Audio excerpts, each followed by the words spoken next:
vocês? Hoje nós estamos aqui para mais uma EBD no celular.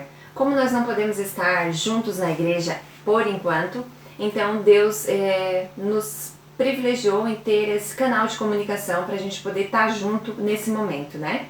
Então, antes de tudo, eu gostaria de fazer uma oração para nós iniciarmos a nossa aula de hoje. Então, vocês que estão aí do outro lado, fechem os seus olhinhos também e vamos orar a Deus, conversar com Deus. Vamos orar? Senhor meu Deus, muito obrigada, Paizinho, por poder nos permitir, mesmo nessa época que não podemos estar juntos na igreja, termos a nossa escola bíblica dominical. Que o Senhor venha, Pai, a nos ensinar um pouquinho mais hoje, que o Teu Espírito Santo fique conosco. Te agradecemos e te louvamos porque Tu supres sempre as nossas necessidades. Obrigada por tudo, Deus. Amém. E vamos lá. Hoje a gente vai estar estudando a lição 2 da revista de Juniores. Então, o nosso texto bíblico que a gente vai trabalhar hoje está lá em Mateus. Quero que vocês abram a Bíblia aí na casa de vocês também. Mateus, capítulo 21, versículo 12 ao 14. E em Efésios, capítulo 6, versículo 18. Amém? E hoje a nossa lição ela vai falar sobre uma casa de oração. Uma casa de oração. Nós temos que ter um lugar para orar. Nós sabemos onde ir quando nós precisamos orar. E a nossa lição de hoje vai falar sobre isso, casa de oração. Antes de tudo, eu gostaria de que vocês entendessem como a oração ela é importante. Orar é muito importante, porque a oração ela nos faz ter um relacionamento com Deus. Sem a oração, sem essa conversa, porque orar é conversar com Deus, como a gente conversa com um amigo, né? Quando a gente quer ter um amigo, a gente conversa. Então a mesma coisa é conversar com Deus em oração. E é muito importante a gente orar, porque ela é a única forma de ter um relacionamento com Deus. E olha como é importante orar. Vamos pensar que esse bonequinho, ele é Jesus. Jesus, ele tem muitas características. E todas elas são boas, porque Jesus, ele é perfeito. Eu vou dar umas características pro Jesus, né, que eu tenho aqui em forma de bonequinho. E vou pintar essas características. Jesus, ele é amoroso. Pintei aqui o amor. Vamos limpar. Jesus, ele é um conselheiro. Jesus, ele é fiel. Jesus, ele é justo. E Jesus, ele é um companheiro, ele é paciente, ele é amoroso. Jesus é tudo. Mais uma qualidade aqui. Então, eu pintei as qualidades aqui de Jesus.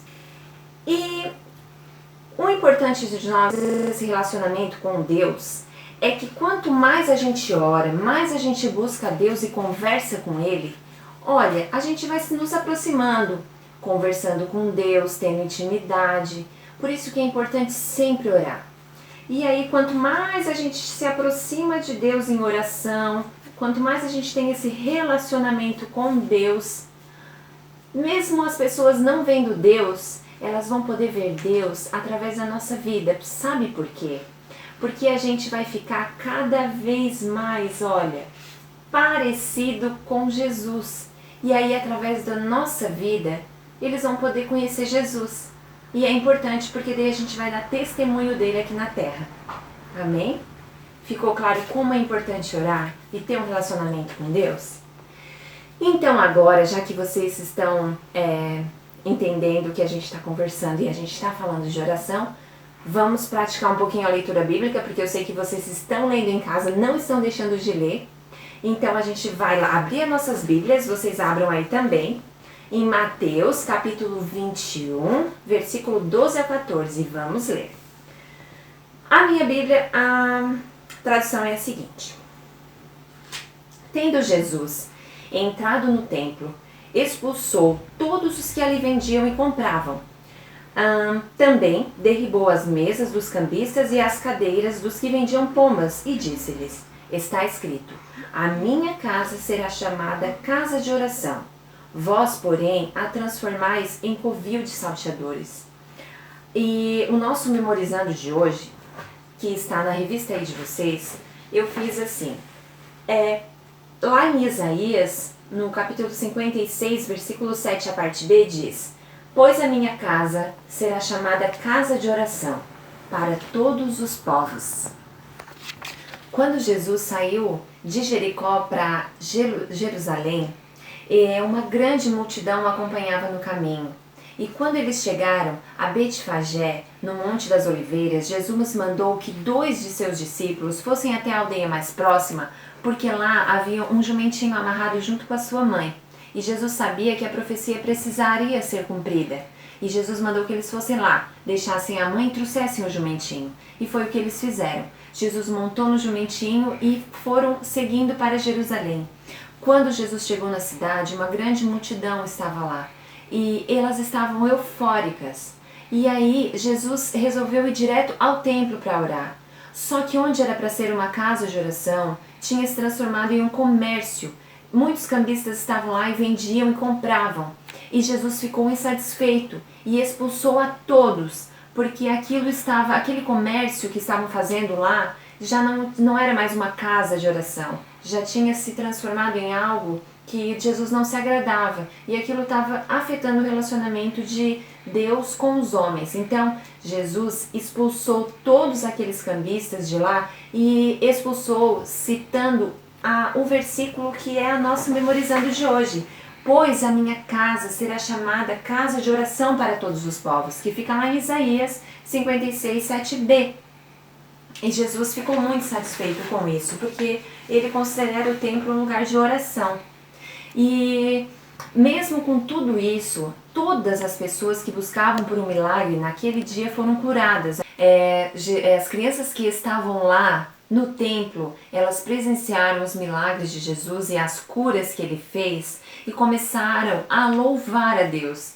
E como Jesus disse que o perfeito louvor sai da boca das crianças, as crianças elas têm que ter liberdade em nosso meio para louvar a Deus, sempre, tá? E crianças, Jesus ele nos ensina que o templo, com tudo isso, né? Ele nos ensinou que o templo, a casa de oração, é um lugar que a gente tem que ter respeito, reverência, porque lá é o lugar onde nós vamos para orar, na igreja. Então ali onde a gente tem que ter respeito e reverência, tá certo? E vamos continuando aqui, falando sobre oração. E vamos ler agora lá onde Paulo nos ensina, lá em Efésios, tá? Capítulo 6, no versículo 18. E ali diz assim: com toda oração e súplica, orando em todo o tempo no Espírito, e para isto vigiando com toda perseverança e súplica por todos os santos. Paulo diz que devemos orar em todo tempo, né? Mesmo quando nós não estamos na casa do Senhor, nós podemos orar. Só que em muitos lugares a gente não vai poder dobrar os joelhos, né, e fazer a nossa oração. Mas mesmo assim nós podemos orar discretamente. E esse orar discretamente, Paulo estava falando em orar em espírito, né? Nós devemos buscar a Deus sempre, sempre, crianças. Vocês estão acompanhando aí na Bíblia de vocês? Deus, ele é tão maravilhoso que ele nos ensina a sempre ter comunhão com ele, né? Nós temos que estar com o pensamento voltado para ele, e mesmo sem palavras o Senhor ele nos ouve. Sem palavras ele nos ouve. Então nós podemos estar conectados com o Senhor em qualquer lugar, em qualquer tempo, em qualquer hora. E é tão bom saber que sempre vai ter alguém para nos ouvir. Então, quando Paulo fala ali em Efésios, ele está falando em orar. Orar em todo o tempo, tá? Portanto, crianças, orem, tá? Orem, busquem a Deus, se aproximem de Deus em oração. Porque é como a gente falou, quanto mais nós nos aproximamos de Deus, mais nós vamos ficar parecidos com Ele. E é bom nós conhecermos a Deus, Como a gente, quando quer conhecer um amigo, a gente vai, chega perto, conversa, pergunta do que ele gosta, você quer saber o que ele gosta ou o que ele não gosta. E assim é com Deus, nós podemos orar com as nossas palavras, porque é Deus que conhece o nosso interior, Ele conhece o coraçãozinho de vocês, Ele sabe da verdadeira intenção do coração. Então Ele sabe quando vocês estão sendo sinceros, não precisa mudar a voz, não precisa fazer algo, né, diferente. Deus quer conversar com vocês como vocês conversam com o seu amigo. Ele quer ser amigo de vocês, tá? Então sempre fiquem conectados com Cristo. Não deixem de orar. Orem sempre, como Paulo fala, sem cessar. E essa foi a aula de hoje. Espero que vocês tenham aprendido algo sobre essa casa de oração. E eu desejo que Deus nos permita estarmos juntos daqui a pouquinho, tá? E fiquem com Deus e um beijo no coraçãozinho de cada um de vocês. A paz do Senhor e até a próxima aula.